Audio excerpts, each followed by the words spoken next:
Jenny, and today I want to talk about how do we know when we have a leader in our business whether we should put them on our front line.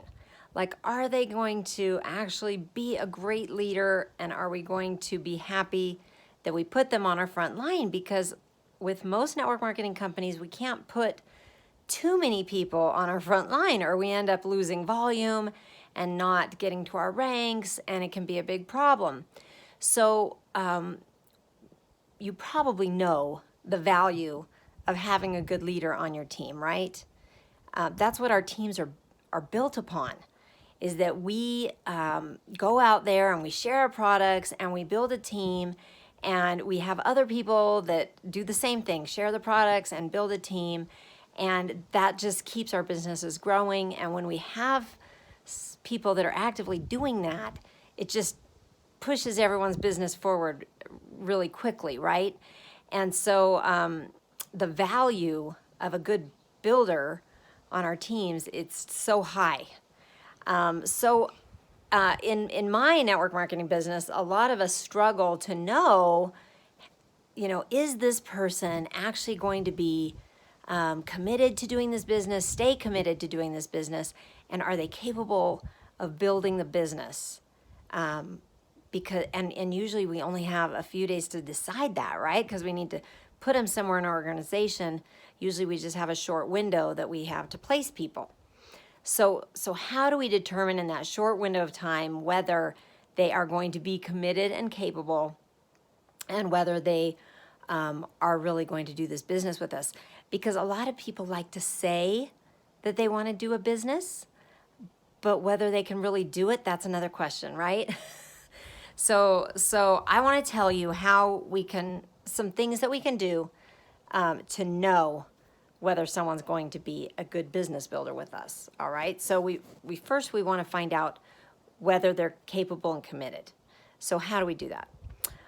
Okay. So the first thing is to find that out is to do a 3-way business call with our upline.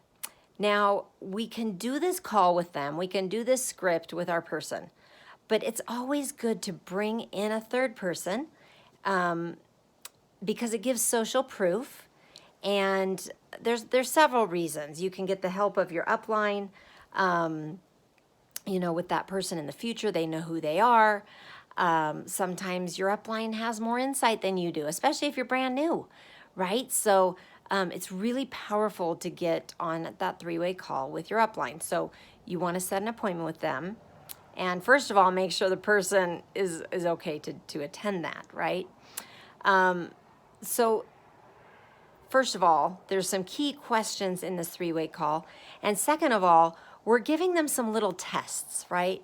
We're giving them a few things to do to see that if they do them, first of all, like the very basic, some very basic things. So even before this call, you could give them a video to watch, or you could invite them to,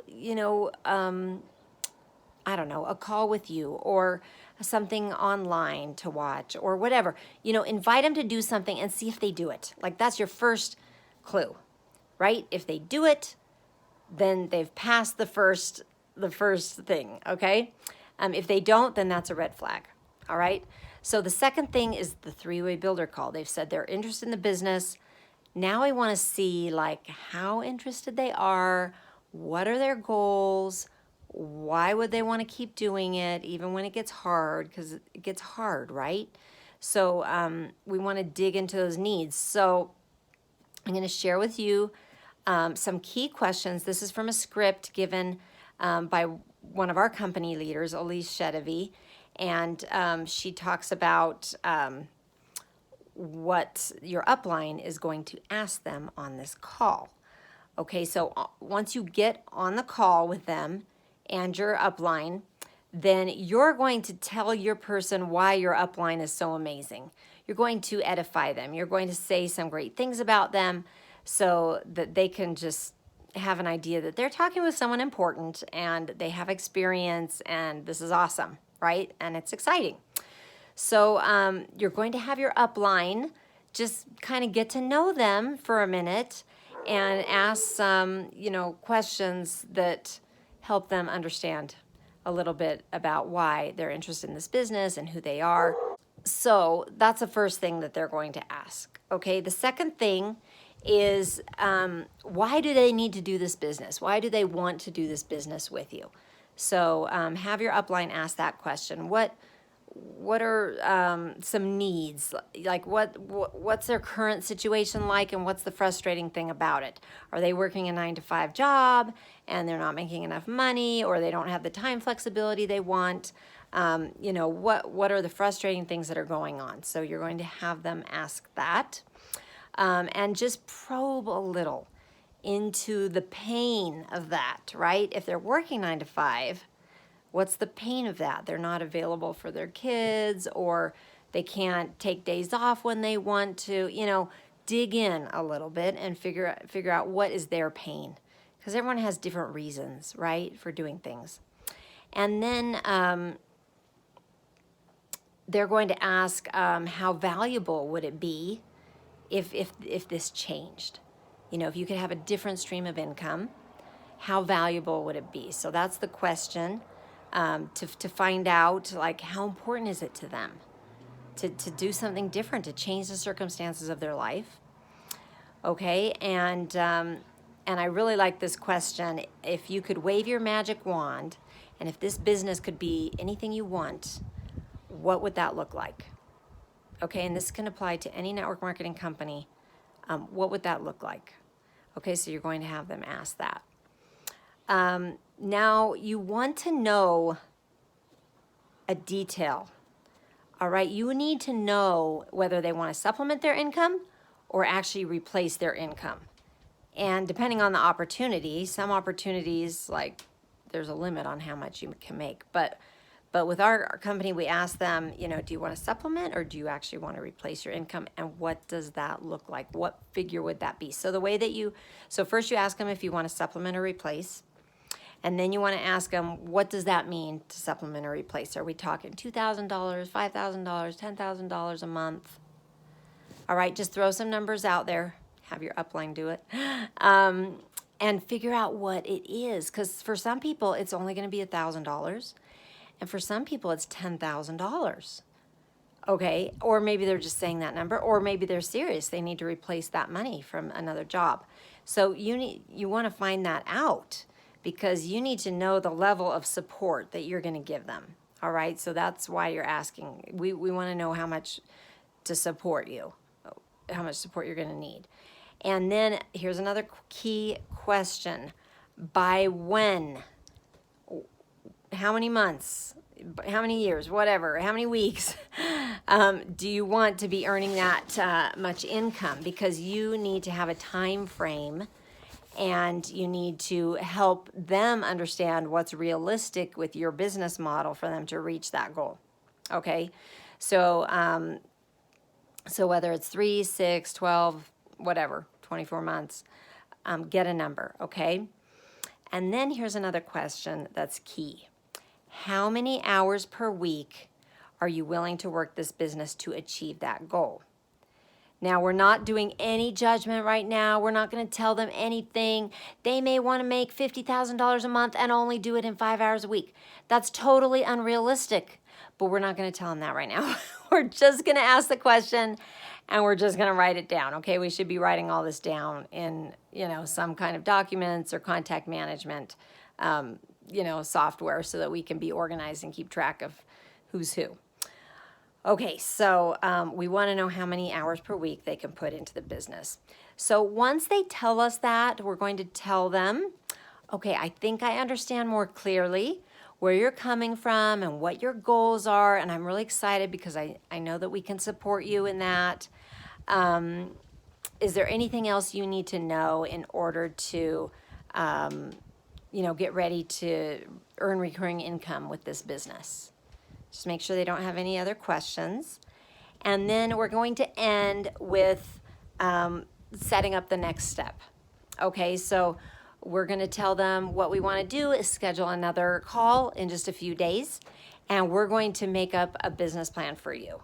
And we're going to go through the details of that and talk about how to do that, and 30, 60, 90 days, what's going to happen, And then so we're going to reverse Edify. So at this point is when your upline tells your person, you are so lucky to be working with you. You know, you have your upline edify you and say something nice about you to reinforce, you know, that you're going to be a good business partner for them. All right. So then you set up the next appointment and you get that on the books. Now, we can tell them we're going to do our best to make sure they have a good experience. And, you know, you can tell them this was my experience that I had. And I know, you know, these are my strengths, and I know that I'm going to be able to support you. So that is so powerful, you guys. Can you see the power? How many people join things all the time, and there's no one really to guide them? When they have someone that is willing to hold their hand and show them the way, that is going to boost their confidence to the sky, right? How many times have we tried something and we didn't have that? So that just makes all the difference. Not only to have you telling them that, but to have another person telling them that. It just reinforces it so much. And that's why having the three-way call is so important. Okay, I'm going to tell you the last tip on figuring out whether this person is frontline material. And here comes an airplane. Okay, if you really think this person could be frontline material, you probably don't want to sign them up yet. You want to wait and have them go through this whole testing phase, you know, to see if they really are this wonderful, perfect leader for you, okay? So the next thing that you're going to do, which is part of launching them, is to really give them the final test. Okay, this is the last thing. You're going to tell them that you want to do a call and you want them to bring some of their contacts that are interested in the business. Okay, get some of their contacts on a business call with you to talk about the business plan, the compensation plan, or why they would want to do this business with you. So this is like the ultimate test. Can they bring some people into a business call with you? If they can bring 5 or 10 people into a call, boom, that's awesome. Even if they can bring 2 or 3, that's a really good start. And if you don't have anyone else, then that's going to be a pretty good bet. You know, so that is the last test. Ask them to bring some people onto a business call with you. Set up the call, do it, see how their people are, and maybe do the three-way business call with them, with their people. Okay, and then you've got the beginnings of a solid team right there before they're even signed up. Can you see the power in that? Focusing and having a plan, and then, you know, going into the product side or whatever. But that is how you know whether you should place someone on your front line or give them a leadership position. Okay, if they can't bring people to the table, then you don't want to give up your important spot, right? You want to find a place for them that they can still build and you're still going to support them, but maybe not in the key place where it really matters. You need someone that can bring people to the table and really show up, right? Okay, so that's how you know. And I'll be talking again soon about how to give a strong launch to your new leader. Thanks for watching my video. Hope you got some great tips. Please like, comment, and subscribe to get more rock star business building tips. And if you'd like access to my exclusive video on how to build your network marketing business in 10 minutes per day, check the description box below.